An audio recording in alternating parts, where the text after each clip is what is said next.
Friends, welcome to the channel electrical and automation. दोस्तों, आज आपके लिए बहुत ही बेहतरीन वीडियो लेके आ गया हूं। दोस्तों, आज हम बात करने वाले हैं मॉडबस प्रोटोकॉल की। और मेरी गारंटी है इस वीडियो को पूरा देखने के बाद आप मॉडबस प्रोटोकॉल की एक एक डिटेल जो आजकल इंडस्ट्री में यूज होती है वो आप बिल्कुल आसानी से सिंपल तरीके से अपने दिमाग में ऐसा सेट कर लेंगे कि आप इसके बाद दोबारा वीडियो या दोबारा समझने की जरूरत नहीं पड़ेगी। तो मेरे साथ पूरा वीडियो ध्यान से देखिएगा, आपको एक एक चीज डिटेल में बताऊंगा जितनी भी चीजें जरूरत पड़ती है जब when we are working with the Modbus protocol. दोस्तों, ये प्रोटोकॉल की सीरीज चल रही है। इससे पहले मैंने हार्ड प्रोटोकॉल और इथरनेट प्रोटोकॉल पे वीडियो बनाया हुआ है, उसका लिंक मैंने डिस्क्रिप्शन में दे दिया है। आप उस प्रोटोकॉल के वीडियो भी देख सकते हैं। तो दोस्तों, सिंपल सा लॉजिक है। हम क्या करते हैं जब पीएलसी, डीसीएस या ऑटोमेशन की बात करते हैं तो ऑटोमेशन पीएलसी के साथ साथ कुछ ऐसी डिवाइसेस होती हैं जो फील्ड पे हमारी लगी होती हैं। जैसे फॉर एग्जांपल वीएफडी हो गया या एनर्जी मीटर्स हो गए। तो एनर्जी मीटर या वीएफडी से हम डायरेक्ट कम्युनिकेशन कर सकते हैं एनालॉग की फॉर्म में, यानी 4 to 20 मिली एम्पेयर की फॉर्म में या डिजिटल की फॉर्म में। लेकिन एक और तरीका होता है दोस्तों, मॉडबस कम्युनिकेशन। मॉडबस कम्युनिकेशन के थ्रू क्या करते हैं, खाली एक ही केबल से, यानी 2 वायर की एक केबल मॉडबस कम्युनिकेशन आप वीएफडी में लगवा दीजिए या फिर एनर्जी मीटर में लगा दीजिए। उसके बाद एनर्जी मीटर या वीएफडी से जितने तरीके के डेटा होते हैं, जैसे फॉर एग्जांपल मैं एनर्जी मीटर का डेटा लेता हूं तो उसमें पावर हो गया, पावर फैक्टर हो गया, एम्पियर हो गया, लोड हो गया, और भी बहुत सारे सब डेटा 2 वायर से आ जाते हैं। तो आज हम बात करने वाले हैं कि कितने तरीके की चीजें होती है। तो आगे बढ़ते हैं इस स्लाइड में। अब दोस्तों, सिंपल सी बात है, ये पहले आपको एक बेसिक ये बता देता हूं कि मॉडबस प्रोटोकॉल जो है वो किसी ने तो बनाया ही होगा। तो 1979 में एक कंपनी थी, मतलब कंपनी अभी भी है, वो थी मॉडिकॉन। उसने ये मॉडबस कम्युनिकेशन बनाया था। और उसके बाद क्या हुआ कि काफी सालों बाद इन्होंने पहले प्रोपर्टियल, मतलब ये अपने मेक के लिए बनाया था। ये ओपन प्रोटोकॉल नहीं था। Right now it is an open protocol. Open protocol का मतलब क्या होता है दोस्तों, कि कोई भी कंपनी, चाहे एलन ब्रैडली हो, चाहे सीमेंस हो, चाहे एबीबी हो, चाहे योकोगावा हो, anybody can use this OPC communication, यानी मॉडबस कम्युनिकेशन। पहले ये कम्युनिकेशन फ्री नहीं था। जब से ये मॉडिकॉन ने ये अपना मॉडबस का जो है वो स्नाइडर इलेक्ट्रिक एक कंपनी है उसको ट्रांसफर किया, तब से ये ओपन प्रोटोकॉल बन गया है। तो ओपन प्रोटोकॉल होने की वजह से ये क्या होता है, काफी रोबस्ट प्रोटोकॉल हो गया, क्योंकि कोई भी डिवाइस दुनिया की जो है वो मॉडबस पे काम कर सकती है अगर वो मॉडबस इनेबल्ड है तो। क्योंकि मॉडबस फ्री होता है तो कोई भी वेंडर जो है उसे इंटीग्रेट कर सकता है। अब बात करते हैं कि दोस्तों इसमें क्या होता है। मॉडबस जो होता है, पहले तो मैं आपको बता दूं, मॉडबस दो तरीके के होते हैं। होते तो तीन तरीके के हैं। एक होता है मॉडबस आरटीयू। मॉडबस आरटीयू का मतलब होता है रिमोट टर्मिनल यूनिट। ठीक है, आप एक इस चीज को, वर्ड को याद रखिए, क्योंकि जो सामने आपके सामने जो हायरार्की बनी हुई है वो मॉडबस आरटीयू की है, इसलिए मैं बता रहा हूं। तो मॉडबस आरटीयू होता है, एक मॉडबस ईथरनेट आईपी होता है, और एक मॉडबस आस्की होता है। मॉडबस आस्की बहुत पहले यूज हुआ करता था, अब यूज होता नहीं है बहुत सारी डिवाइसेस में, क्योंकि स्लो स्पीड होती है। तो मॉडबस आस्की की हम बात नहीं करेंगे। हम यहाँ पे इस पूरे वीडियो में मॉडबस आरटीयू और मॉडबस ईथरनेट आईपी के बारे में डिटेल में बात करेंगे। यानी मॉडबस जो है वो, मॉडबस प्रोटोकॉल जो है वो दो फर्दर टाइप्स में डिवाइड हो जाता है। तो दोस्तों यहाँ पे आपको दिख रहा होगा एक मास्टर और स्लेव जैसा कुछ दिखा हुआ है। तो दोस्तों होता क्या है कि जब मॉडबस आरटीयू की बात करते हैं तो उसमें एक जो आप फॉर एग्जांपल पीएलसी है और आपके एनर्जी मीटर्स हैं। तो पीएलसी जो है वो डेटा किससे मांगेगा, एनर्जी मीटर से मांगेगा। तो पीएलसी जो है एज अ मास्टर बिहेव करेगा, एज अ इनिशिएटर बिहेव करेगा, यानी रिक्वेस्ट वो मांगेगा, क्वेरी वो जनरेट करेगा, और वो क्वेरी किसके पास जाएगी, एनर्जी मीटर के पास जाएगी। तो एनर्जी मीटर जो है वो एज अ स्लेव डिवाइस काम करेगी, और स्लेव डिवाइस जो है जो भी मास्टर ने रिक्वेस्ट किया होगा वो डेटा जो है वो उसको प्रोवाइड करेगी। तो ये इसे बोलते हैं पोलिंग। पोलिंग का मतलब होता है कि कीप आस्किंग द क्वेश्चन,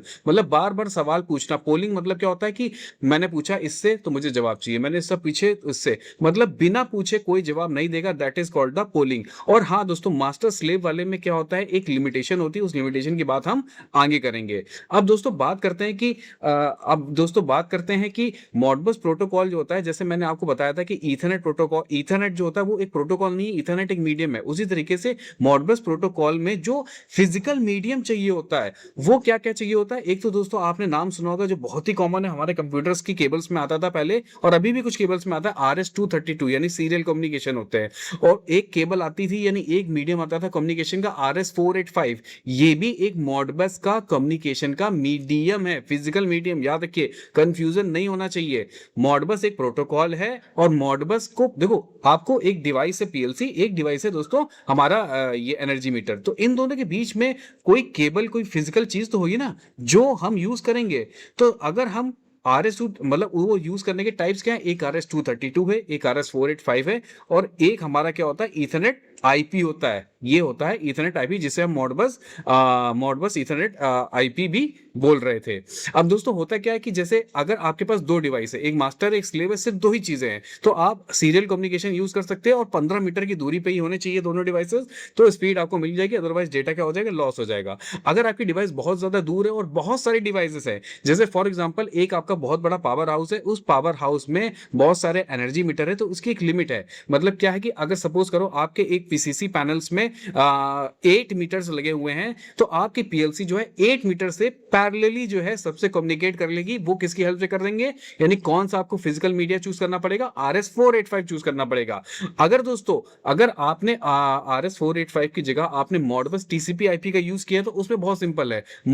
आपका पीएलसी हो गया, पीएलसी से आपकी एक केबल आ गई स्विच पे, ईथरनेट केबल आ गई स्विच पे, और स्विच से सारी केबलें चली गई एक एक करके हमारे सभी मीटर्स पे। यहाँ पे पैरेलली कनेक्शन नहीं होगा, यहाँ पे स्टार कनेक्शन होगा, तो वो जिसको भी रिक्वेस्ट जाएगी वो जनरेट कर देगा। और इसकी दूरी जो है वो एक डिवाइस जो है वो 100 मीटर के अंदर अंदर होनी चाहिए, अदरवाइज डेटा लॉस होने की मतलब कैपेसिटी होती है। और नोड जो है आप अनलिमिटेड कनेक्ट कर सकते हैं। मतलब यहाँ पे एक RS485 जो है, तो 232 तो यूज होता नहीं इंडस्ट्री में, वो 1-to-1 डिवाइस के लिए यूज होता है, और पीएलसी डीसीएस में 1-to-1 डिवाइसेस तो होती नहीं, बहुत सारी डिवाइसेस होती है, तो 485 मेजरली यूज होता है, और इथरनेट टीसीपी आईपी। तो जहां पे 32 होती डिवाइसेस, वहां पे तो आपके पास एक लिमिटेशन है। हाँ, एक इसको भी, इस लिमिटेशन को ओवरकम करने के लिए भी एक चीज बनाई गई है कि 32 के बाद अगर आपके और भी मीटर हैं और एक ही लाइन से लगे हैं और आपको एक ही नोट पे लेने हैं, तो आपको एक रिपीटर लगाना पड़ेगा 32 डिवाइस के बाद। रिपीटर के बाद आप फिर 32 डिवाइस ऐड कर सकते हैं, तो आपको प्रॉपर एक ही केबल से सारे डेटा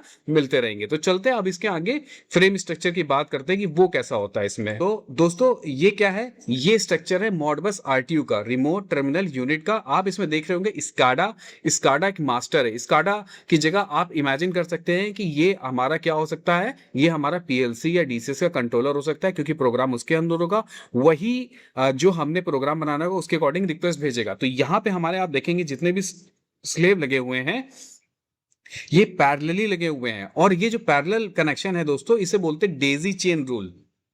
ठीक है दोस्तों, चेन है, लेकिन एक चेन ऐसी होती है कि एक लिंक होता है उसके बाद दूसरा लिंक होता है, तो अगर एक लिंक टूट जाए तो आपकी चेन नहीं चलती, वो चेन है। ये डेजी चेन है। डेजी चेन में क्या होता है, ये क्या ऐसा लिंक है कि अगर बीच में आके कोई डिवाइस काम नहीं कर रही पैरेलली में, तो आपकी बाकी डिवाइसेस को कोई भी इफेक्ट नहीं पड़ेगा। अब दोस्तों यहाँ पे मैंने आपको पहले ही बताया था कि डिवाइसेस जो है वो 32 यूज कर सकते हैं। 32 नोट की एक लिमिट है, अगर उसके बाद आपको इंक्रीज करनी है तो you can add a repeater, और रिपीटर के बाद you can add a further 32 devices, right. तो इस तरीके से ये होता है मॉडबस आरटीयू का एक ब्लूप्रिंट की कैसे एक्चुअल में जब हम कम्युनिकेशन कराते हैं तो डिवाइस कैसे कनेक्ट होती है, राइट।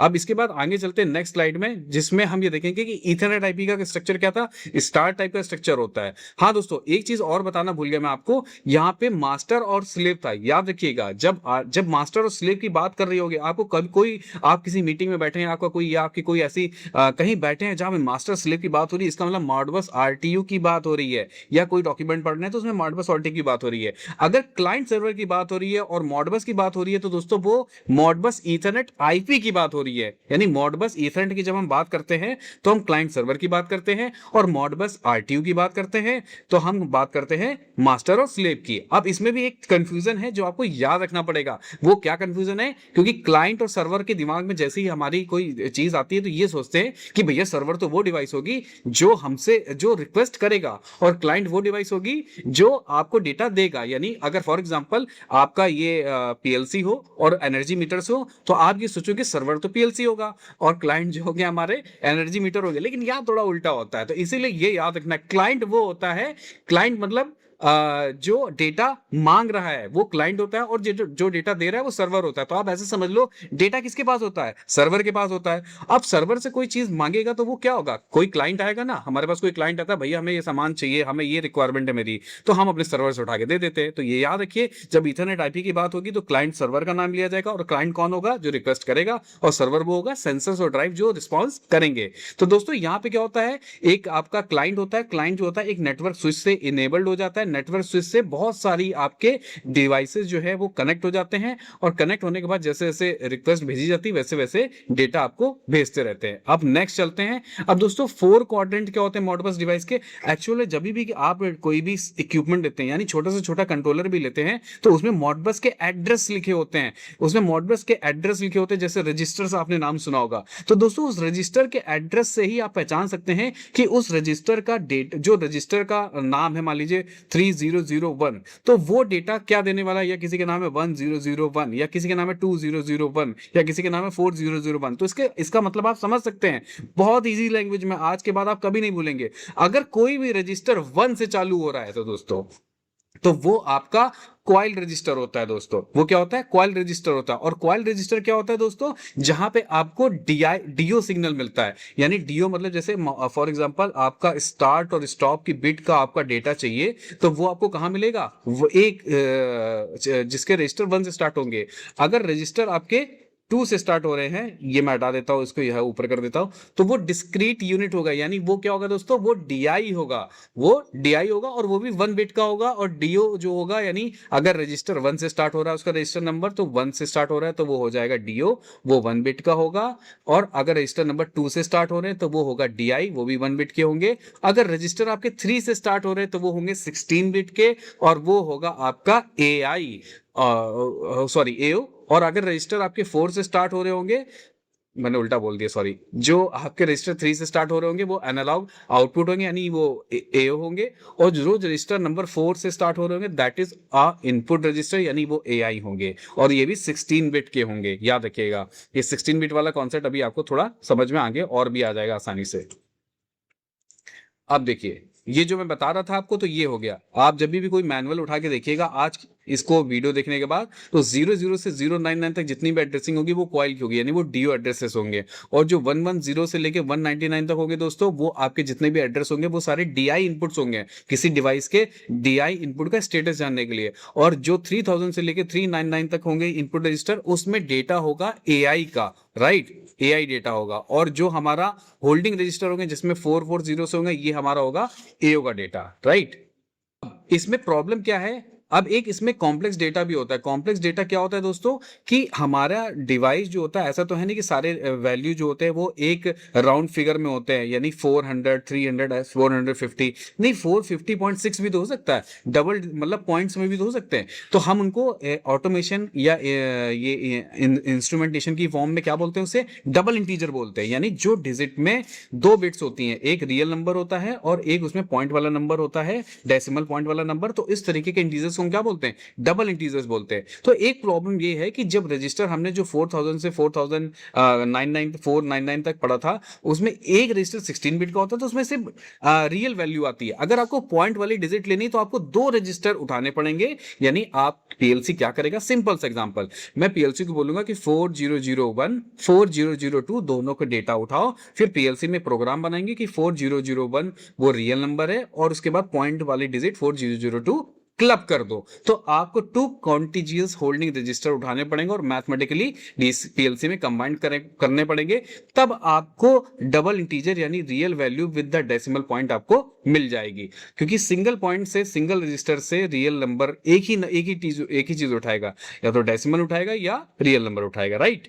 अब दोस्तों बात करते हैं, जैसे हमारा हर तरीके के प्रोटोकॉल में रिक्वेस्ट करने पे एक फ्रेम बनाया जाता है। मतलब क्या होता है? ऐसा नहीं होता है आप ये सोचते होंगे मैंने तार जोड़ दिया, क्योंकि तार में तो कुछ दिखता नहीं है, तार तो बिल्कुल वैसा होता है, ऐसा लगता है जैसे इलेक्ट्रिकल सिग्नल जा रहा है, इंफॉर्मेशन जा रही नहीं। इंफॉर्मेशन एक फ्रेमवर्क के थ्रू जाती है। तो एक फ्रेम होता है, उस फ्रेम में कुछ डिटेल होती है। जैसे मान लीजिए आपका पीएलसी है, पीएलसी के साथ बहुत सारे एनर्जी मीटर एक साथ जुड़े हुए हैं। अगर एक साथ जुड़े हुए हैं तो वो चाहता है कि मेरा बॉयलर पे लगे हुए वीएफडी वाले एनर्जी मीटर से मुझे बात करनी है। तो भाई सारे 32 तो पैरेलल जुड़े हैं, तो कैसे जुड़ेंगे? तो इसीलिए एक फ्रेम होता है। वो फ्रेम वहीं पहुंचता है जहां पे उसकी डिवाइस का एड्रेस होता है। और वो कैसे पहचाना जाता है दोस्तों? ये आपको दिख रहा होगा। एक मॉडबस आरटीयू की अगर हम बात करें, सबसे पहले जहां पे मास्टर स्लेव वाली बात होती है, तो मास्टर क्या करेगा? एक फ्रेम बना के भेजेगा जिसमें स्लेव आईडी लिखी होगी। स्लेव आईडी क्या होगी? हमने एक स्लेव आईडी हर एक मीटर को या हर एक वीएफडी को दी होगी कि ये 1 है, ये 2 है, ये 3 है, तो यहाँ स्लेव स्लेव आईडी होगी। फंक्शन कोड क्या होगा दोस्तों? फंक्शन कोड वही होगा जो हमने अभी बात करी थी थोड़ी देर पहले कि इनपुट लेना है कि इनपुट लेना है कि आउटपुट लेना है, कि एनालॉग इनपुट लेना है कि एनालॉग आउटपुट लेना है, कि डिजिटल इनपुट लेना है कि डिजिटल आउटपुट लेना है। ठीक है, और उसके बाद क्या होगा, तीसरे वाले इसमें स्ट्रक्चर में उसी वैल्यू का डेटा होगा और लास्ट में सीआरसी एरर चेक होगा। एरर चेक क्या बताता है कि मेरा जो पूरा फ्रेम है वो सही से आया है कि नहीं। अगर लास्ट में ये नहीं आया है इसका मतलब है कुछ ना कुछ एरर आ गई है। अगर ये आया है तो ये खाली एरर चेक करने के लिए कि यानी हमारा फ्रेम सही है। अब अगर हम बात करें कि अगर मॉडबस टीसीपी आईपी होता है यानी ओवर इथरनेट होता, तो वहां पे क्या होता है, स्लेव आईडी को रिप्लेस करके एमबीएपी हेडर आ जाता है, यानी मॉडबस एप्लीकेशन हेडर आ जाता है। उसमें सीधे सीधे क्या होता है, आईपी एड्रेस लिखा होता है उस डिवाइस का। क्योंकि क्या होता है कि जब हम मॉडबस ईथरनेट आईपी वाला यूज करते हैं वर्जन, तो उसमें क्या करते हैं, हम डिवाइस को स्लेव आईडी वाला नाम नहीं देते, हम उसमें एक आईपी कॉन्फ़िगर करते हैं, तो वो आईपी से कॉल करता है। तो यहां पे उसका आईपी एड्रेस होता है, यानी एमबीएपी का मतलब होता है मॉडबस एप्लीकेशन एड्रेस। उसके बाद फंक्शन कोड वही कि वो एआई मांग रहा है, एओ मांग रहा है, डीआई मांग रहा है, डीओ मांग रहा है, और उसके बाद डेटा होता है। तो इसमें एरर चेकसम की जरूरत भी नहीं होती, क्योंकि ये हेडर जो होता है अपने आप में पूरे कॉम्बिनेशन को परफेक्ट कर लेता है कि अगर ये प्रॉपर्ली आया है तो उसमें कोई एरर नहीं होगी। राइट, ये जो मैं कोड्स की बात कर रहा था, हाँ मैंने आपको चार चीजें बताई थी। अगर वो जो फंक्शन कोड था, यानी ये जो पीछे जाएंगे तो ये जो फंक्शन कोड है यहाँ पे क्या लिख के आएगा, अगर 1 लिख के आया तो रीड कॉइल, यानी रीड कॉइल मतलब क्या हुआ आपका, जो आपके डीओ हो गए। राइट, ये 1 2 3 ये सारे रीड के कोड है, यानी 0 से स्टार्ट होंगे तो 1 से 20,000 ये शुरुआत में आपको बताया गया था। ये होंगे आपके डीओ के, ये हो गए डीआई के, फिर ये हो गए आपके एओ के, ये हो गए एआई के। इसके बाद अगर आपको राइट करना है, रीड तो कर लिया, आप चाहते हो कि आप भाई वीएफडी है, वीएफडी में आप रेफरेंस भी दोगे, रेफरेंस देना होगा वीएफडी को, तो आपको राइट करना पड़ेगा। तो राइट अगर आपको, और अगर स्टार्ट करना है तो स्टार्ट के लिए भी राइट करना पड़ेगा, स्टॉप करना है तो स्टॉप के लिए भी तो आपको राइट करना पड़ेगा वीएफडी में जाके। भाई पीएलसी कमांड देगा तभी तो राइट हो पाएगा। तो राइट के लिए कोड 5 है, अगर कोड 5 लिखा है तो इसका मतलब है उसको कोई डीओ को राइट करना है, यानी वो बिट को ऑन या ऑफ करना है। अगर कोड 6 जाता है लिख के तो किसी डीआई में कुछ राइट करना, वैसे तो किया नहीं जाता लेकिन राइट करने के लिए ये है।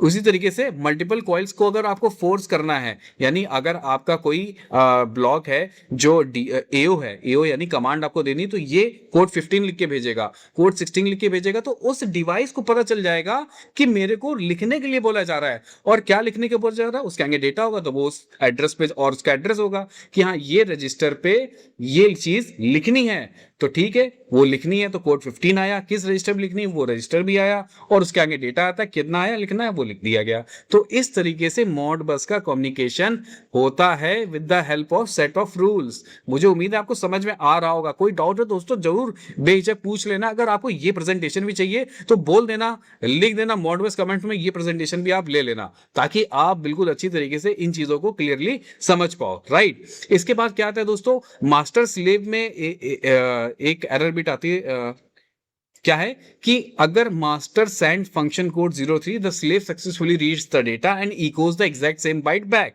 सिंपल है, इको का वर्ड क्यों इस्तेमाल किया भाई, मास्टर ने एक चीज प्रोनाउंसिएट करी, उसके साथ बहुत सारे स्लेव थे, तो स्लेव क्या करेंगे, उसे रीड करेंगे और इको करेंगे। इको मतलब क्या होता है, कोई चीज आपने आवाज खाली कमरे में बोला तो उसका रिटर्न आता है ना, तो रिटर्न आता है ना, तो मास्टर बोलेगा तो स्लेव से रिटर्न आएगा, तो दैट इज द थिंग। ठीक है, एक्सेप्शन रिस्पॉन्स क्या होता है, जैसे आपने किसी स्लेव को कोई चीज भेजी और वो स्लेव वहां पे काम नहीं कर रहा है या कुछ प्रॉब्लम आया, तो एक्सेप्शन लिख के आता है, एक्सेप्शन आता है लिख के, तो that is called the error bit code. तो ये भी बिल्कुल आसानी से पता चल जाता है कि रिटर्न बिट हमारे पास क्या आई है, एरर की आई है या किसी डेटा के साथ आई है। राइट,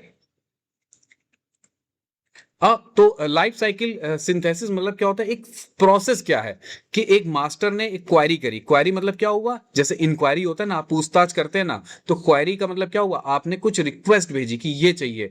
अब एक वायर आया, वायर कैसा आएगा, उसमें RS485 भी हो सकता है, RS232 भी हो सकता है, RS422 भी हो सकता है, और इथरनेट आईपी भी हो सकता है। फिर उस स्लेव के पास जाएगा, क्योंकि यहां पे मास्टर और स्लेव की बात हो रही है, तो मैं पहले बोल दूं मॉडबस आरटीयू की बात हम करेंगे हमेशा। ठीक है, स्लेव जाएगा, स्लेव ने अपना आईडी चेक किया कि हाँ मेरे से पूछा जा रहा है, फिर रजिस्टर चेक किया, अच्छा ये मेमोरी में मेरे पास क्या डेटा है, तो वो डेटा लिख के रिटर्न कर दिया, और वो डेटा इको होके मास्टर के पास पहुंच गया। तो ये पूरी लाइफ साइकिल है, जिसको रीड एंड राइट भी बोलते हैं। अगर राइट कराना है तो ऐसे राइट भी करा सकते हैं। राइट, अब दूसरा और सबसे लास्ट चीज, जब भी आप क्या करते हैं, पहली बार हम मॉडबस का डिमॉन्स्ट्रेशन करते हैं आपके सिस्टम के साथ कि मॉडबस की डिवाइस जो है वो रिस्पॉन्ड कर रही है मेरे नेटवर्क पे, तो हम क्या करते हैं, अपने एक सिमुलेशन सॉफ्टवेयर को ऑन करते हैं। सिमुलेशन सॉफ्टवेयर जो होता है मोडिकॉन सॉफ्टवेयर, बहुत इजीली फ्री लाइसेंस सॉफ्टवेयर होता है, मार्केट में मिल जाता है, या कोई वीडियो देख लीजिएगा आपको समझ में आ जाएगा। तो वहां पे जब हम कम्युनिकेशन कराते हैं तो कॉम पोर्ट की सेटिंग करते हैं,